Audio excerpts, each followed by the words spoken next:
Ayun, magandang gabi daw sa lahat ng ating mga kapobre. Isang dating barangay kagawad dyan sa may Kulasi Antique ang ilang araw nang nawawala. Ano po? Halos sobra na yata 10 days na nawawala. Mga kapobre, makakasama natin doon sa lugar sa may Kulasi Antique ang isang misis. Ano po? Na halos ilang araw na po na nawawala ang kanyang mister. Si Ate Vilma sa kabilang linya. Ate Vilma, magandang gabi po. Apa. Ma'am, pwede bang ikwento ninyo sa amin kung ano po ang nangyari dito sa mister ninyo? Paano po siya nawala? Di, sir, nagpunta doon sa, sa Tibiao. Opo. Kailan po yan? Nung 3. May 3. So, ano nang araw ngayon? So, parang sobra na 10 araw pala nawawala? Okay. Oo. Anong paalam po ng mister ninyo nung umalis po dyan sa Kulasi po? Hindi man siya nagpaalam sa akin, sir, kasi wala na ako dito nang pumunta akong bayan Si nanay lang yung niya, nagsabi kay nanay na punta daw sa sa Tibiao. Maano daw ng sakada niya. Mag-ano po? Magbayad daw ng niya, sakada. Bali yung parang advance bali niya or utang binabayaran po. Okay. So, ibig sabihin may dala siyang pera pambayad doon sa sa contractor ng sakada po? Opo. Okay. Tapos yung Kulasi kasi na yan, malayo sa may Tibiao na yan po. Isang bayan lang yata ang pagitan. Opo. Okay. Malayo. So malayo. Mga ilang oras po yan or minuto mula dyan sa lugar ninyo? Ilang oras na paning? Pupunta ako nung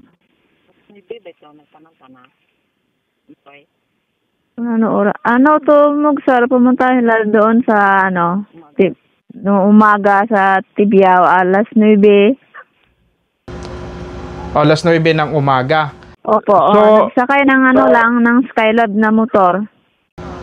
Okay, iyang motor na yan, pagmamayari din ng mister mo po? Opo. Okay, so pag nagmotor siya, papunta doon, mga ilang oras lang siya makarating na sa kontraktor ng sakada po? Hindi naman siguro po, sir, maabot na 1 oras. Lakas yung mabilis naman yung takbo niya ng motor, opo. So nakarating ba ito doon sa kontraktor niya? Nag-usisa kayo kung nakarating nung araw na yon? Opo, sir. Tingnan namin yung CCTV. Pumunta sila doon. Nung umaga, alas 9. Nakita namin sa TV, tapos sa CCTV po, opo. Pag-uwi niya, mga alas 11. So, alas 11 ng tanghali, nakita sa CCTV na pauwi? Opo. Okay, oo. Tapos? Bumalik siya doon sa bayan, mga alas 12. Launa, alas 12 dyan, sa bayan. Sa bayan po ng Tibiao din? Ng Kulasi. Nakarating siya. Nakabalik siya, ibig sabihin? Galing sa Tibiao. Galing sa Tibiao, nakabalik po siya sa bayan mismo ng Kulasi. Opo. Okay. Opo. Tapos? Tapos nung gabi na namin, hindi na siya doon sa amin, bumalik. Hindi na nakabalik? Oo, hindi na bumalik sa amin. So, anong date po yon? May 3 po yung nangyari, ano? Opo. May 3. So, ngayon, nag-report kayo sa pulis po? Opo. Okay. Ano po ang sabi ng pulis? Sabi niya, hanapin, tapos wala naman. Okay. Sa pag-check ninyo sa mga CCTV, sino itong kasama ninyo nag-check ng CCTV? Mga pulis po? Opo. Okay. So, ibig sabihin, tinulungan ko naman kayo ng pulis na mausisa ang mga CCTV. So, kung hindi siya nakauwi noong May 3, At nakita siya sa CCTV na mula sa Tibyao, sa kontraktor ng sakada, nakauwi siya hanggang sa bayan lang po ninyo. Tapos, hindi siya nakadiretso sa uwi sa inyong baryo po. Opo. So, ang motorsiklo po ba na-trace natin kung nasaan na, nakita man lang kung saang lugar? Ang motor nawawala rin? Wala rin yung motor, hindi namin nakita. Hala. Di nung, di ba may second night sa, sa Paningayan? Paningayan. Anong barangay po yan? Opo. Isang barangay sa Colasi. Kulasi. Opo. So, ano po ang nakita doon? Sabi nila ng mga tao, nakita niya doon namista noong gabi. Nang May 3 din po? Opo. Okay, tapos may nakita dun sa sa Kulasi. Dalawang tao, tatlo sila, pati kasama na yung dalawa, tatlo sila sa motor. Opo. Nagkain ng kaldo ng alas 12 na gabi. Saan yan po? Doon sa barangay na nabanggit ninyo? Hindi, nandoon na sa Kulasi na. Sa bayan na mismo? Opo. Ito yung nakuna ng CCTV po na sinasabi nyo kanina? Opo. So Opo. pati yung dalawang tao na yun, nakuha po sa CCTV po ba? Nakuha? Opo. Pero hindi masyadong makita man yung Yung mukha? Blurred. I see. Okay, so sana ito mga Tapos ibig yung sabihin person yung of interest motor, nito. iba yung nag-aangkas ng niya, ng drive ng motor. Hindi na siya. Hindi na siya drive ng motor, iba nang drive ng motor niya. Hala. So kung matitrace sana natin yung dalawang kasama niya, kung maipopost natin sa Facebook yung CCTV, baka may makakita, malalaman kung saan sila nagpunta nung gabi na yon. Oo. Pinakita ba ninyo doon sa mga tao dyan sa lugar yung hitsura ng, sabi mo kasi medyo blurred, no? Ano ba suot nitong mga kasama niya po? Naka-jersey. Oho. Naka-jersey na black at saka naka-short. Yung isa ay naka-black na t-shirt. Hindi masyado makita kasi Blurred ang kuha ng CCTV. Ito ang mahirap. Jacket na ko na itim yung isa Tapos yung asawa ko naka-yellow na damit. Yun din ang suot niya nung umalis siya sa bahay ninyo? Opo. Okay. So pagkatapos po niyan, ano nang ginawa ng mga pulis natin dyan po sa Kulasi? Sabi nila naharap man, hindi naman nakita. So pati yung mga lalaki na yun hinahanap din nila. Posible kasi hindi ko kung hinahanap nila man yan. Kasi itong mga lalaki na ito, kung siya ang nakitang huling naging kasama nung asawa mo, ay di nawawala siya before nawala. At pati motor kasama sa nawawala. So mahirap ito, dapat ito hanapin tong dalawang lalaki para sila talaga ang makapagturo kung saan dinala itong mister mo. Agmotor. Kasi yung pulis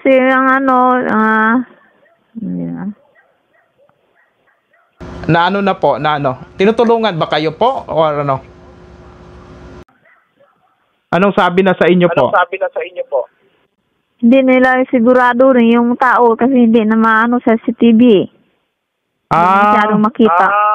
Oo. Sa ibang mga barangay kaya nag-usisa sila or hindi pa nila nagawa? Lahat namin yung barangay man, wala man. Okay, so iba siguro baka walang CCTV. Oo. Sa ibang barangay. Hindi man halos lahat may CCTV. Yan ang problema. Oo. Anong duda ninyo? Nakapagtanong-tanong kayo doon sa area na nanggaling sila sa sinasabi mong piyestahan na yon? Or doon sa may kaldo na kalduhan? Sabi niya naman bumalik man daw. Bumalik yung Apa, hello ma'am. Bumalik yung ano po? Okay, nakalimutan mo yung ibang detalye. Parang bumalik sila doon sa area po, sa lugar? Ganon po ba ang ibig sabihin ninyo? Oo. I see. Oo. Pero yung bumalik sila, kasama pa ang mister mo? Yung sa ano sila pumunta daw, nagsakay ng motor papuntang yung CCTV mo nakita. Oo. Yun nga po ang last na sinasabi nyo kanina. Pero nasabi nyo na bumalik man sila sa lugar. Yun po bang Sabihin mo Hindi pa? namin alam kung pumunta doon balik sa Tibio kasi gabi na eh. Hindi na ninyo nasundan na monitor doon sa... Si TV na sa sa So ibig sabihin parang iniisip ninyo na baka hindi dumiretso sa inyo pag-uwi sa bahay ninyo kundi baka pumunta bumalik sa Tibiao. Siguro sir sa akin man na naramdam ko. Okay, ho. May kagalit ba po ang mister niyo? Imposible gani man. Nga dito man lang doon man nang ng skada niya tapos hindi na bumalik. Oo. May kaaway po ba ang mister ninyo? Naman, mabait naman niya eh. So ibig sabihin ngayon, ano ang duda ninyo? Siguro sa sa close nagig nga barkada eh. Hindi magsama kung hindi na barkada naman eh. I see. Opo. Sa close niya na barkada, na baka may ginawa rin sa kanya. Opo. Sos, grabe no, ilang days na. So, Mrs., kung napapanood tayo sa buong Antique, alam ko, at sa buong mundo kasi, maraming nanonood dyan sa Antique. Ilang beses na po ako nakapag-vlog dyan sa Kulasi Antique. Ano ang, baka yung mga barkada ng mister mo na sinamahan, baka nanonood ngayon, anong gusto mong mensahe sa kanila? Sa kabilang baryo. Opo. Anong baryo yan ang dinududahan nyo po? Bintad doon, kaya bumalik sa Tibiao, yan ang ko lang. Yung duda mo? Sige po. Anong mensahe nyo po sa mga nanood dyan? Baka pati ang barkada niya na sinamahan, yung kasakay niya sa motor, ay nanonood ngayon. Ano po ang mensahe ninyo? At ipapakita natin yung larawan ng mister mo rin para kung sino man ang nakakita dyan sa Antique or sa karating na lugar, ipaalam sa atin. Ano muna ang mensahe ninyo po sa inyong sa kanyang mga kaibigan na posibleng naging kasama nito? Sabihin ko po, sir. Opo. Ano yung mga mensahe kananda? Kumandad sir nga makita ko kun bana. Siyempre, maiwan lang, lang ako. Ano gagawin ko sa mga anak ko? Maliit pa yung mga anak ko. Ilang taon na ba ang mister nyo po? 42 po. 42. Tapos, ilan ang anak nyo po? 4. Tapos, nagsasakada siya. Opo. Tapos, dati raw barangay Kagawad itong mister mo po? Opo. 5 taon na. 5 taon ang nakakalipas or 5 taon ang kanyang pagsiservisyo? Serbisyo po. 5 taon, opo, nagbarangay Kagawad. So wala man siyang naging kaaway ba? Na bakit ganyan na wala siya? Kidnapin siya or ano? Wala man po. I see. Ang nakakagulat, pati motor, hindi nakita, no? Yan nga. So kung halimbawa na-disgrasya sa daan, makita man yung motor. Opo, yan sabi ng sa akin man, pulis. Hindi kaya ano yan ba yan? Ano po? Kinidnap ba yung motor niya? At siya kinarnap, kinarnap ang motor, kinidnap pati siya. Ito yung motor. Ako, nakakagulat itong... Kunin saksak o kunin bininta na to yung motor to. Or baka nilibing. Tapos kung saan sir ginhagis siya, Kaya nga, marami, kahit ako naguguluhan, no, na may ganyan sa Antique. Oo. Na parang nakakatakot naman itong pangyayari na ito sa mister ninyo. Kung hindi ito ma-aksyonan at mabigyan ng investigasyon na talagang makita ito ng ating mga otoridad kung saan talaga siya. Wala, kahit motor, hindi ma-recover kung saan. Opo. Paano ba ito? Baka pupunta kami dyan, Mrs. sa Kulasi Antique para magtanong kami sa pulis kung paano po kayo matutulungan ng husto. Ano po, at kung maliwanagan din kayo kung anong ginagawa ng mga kapulisan natin na action po tungkol dito po, ha? Kasi maano man sa akin, sir, kasi inanon ako ng utang nila dito. Inaano po? Iwanan niya ako ng utang niya, 900 na yung yung weekly. 900? Bagong loan yan nung ibig sabihin, may loan si mister mo. May loan si mister mo. Opo. Na ikaw nagbabayad. Opo, sa pangalan ko po. Ano ba yan? Baka, anong tingin mo? Baka pinataguan ka ni mister mo? Din, may man to, nibigyan naman niya ako, sir, pero lang, konti. Pero siya umahawak ng pera namin. Oho. Nung araw na nagbayad siya sa sakada, mga nasa magkano ang perang dala niya? Ang yan na lang po, so hindi ko po alam, sir. Malaki bang pera ang dala niya po? Siguro hindi man mawala yan, may pera yan kasi yung skada pa nung anak niya. Sa kanya rin? Pa yan eh. Hindi pa ako naghawak ng pera yan.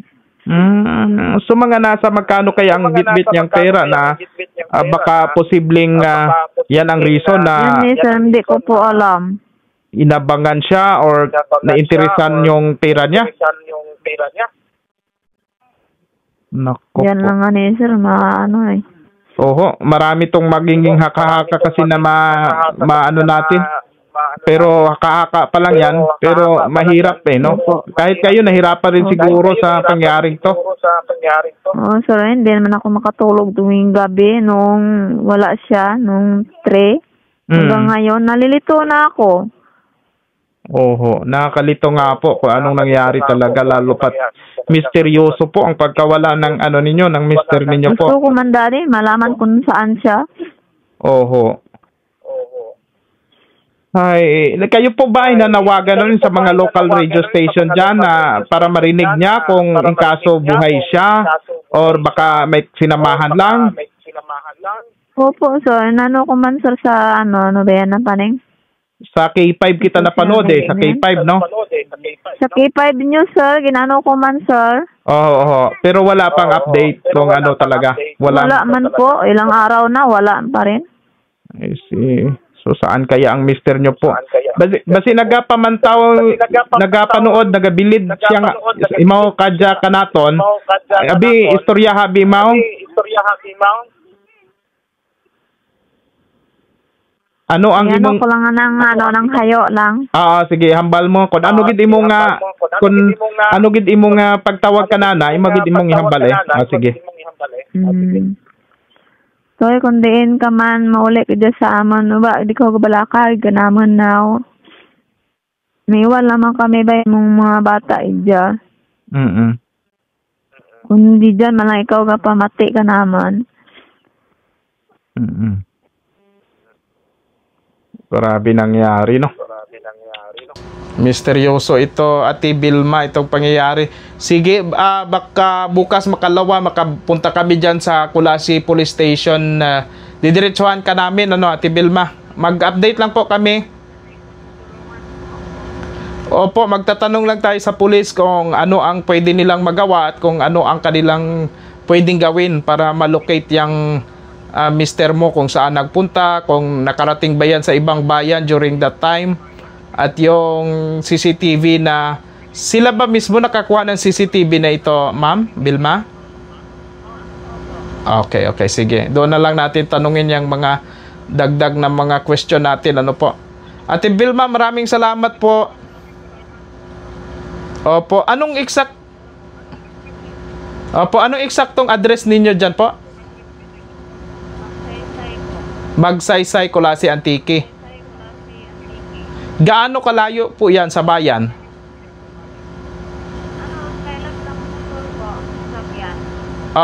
Hindi makarating dyan yung sasakyan na apat ang gulong, hindi. Kaya naman. Kaya. Opo. Bundok po yan, inyong lugar? Pasok po. Opo. Ano yan? Nang ibig kong sabihin po ay bundok po ang lugar ninyo po? Sige po. Patag rin naman. Mababa. Okay, sige. Kaya, sige po. Opo. Baka kita tayo dyan po para maka-update tayo sa mga pulis po. Maraming salamat po, Ate Vilma, at sa kapitbahay po ninyo na nagpaabot nito sa amin. Ano po? Opo, sige po. Opo, maraming salamat po. Bye-bye po.